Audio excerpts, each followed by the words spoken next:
ചാओ വീണ്ടും ഒരു cooking video ആയിട്ടാണ് ഞാൻ നിങ്ങളുടെ മുമ്പിലേക്ക് വന്നിരിക്കുന്നത്.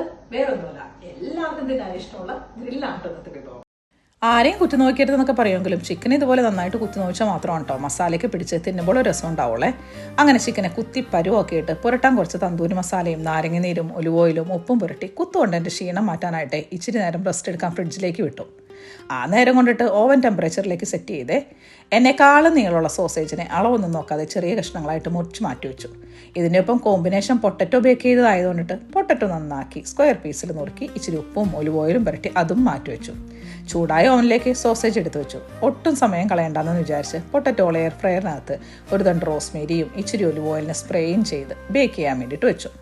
പ്രോട്ടീനും കാർബോഹൈഡ്രേറ്റും മാത്രം പോരല്ലോ, ബാലൻസ്ഡ് ആയിട്ട് കഴിക്കണമെന്ന് വിചാരിച്ച് സാലഡ് ഉണ്ടാക്കാൻ മിക്സഡ് സാലഡ് ഇലകളും ഒരു ക്യാരറ്റ് ചീന്തിയതും കുറച്ച് ചെറിയ ടൊമാറ്റോസും പിന്നെ ഇച്ചിരി ബേബി കോണും എടുത്ത് ഒലിവ് ഓയിലും ഉപ്പും ബാൽസമിക് വിനേഗറും മിക്സ് ചെയ്ത് അതും റെഡിയാക്കി വെച്ചു.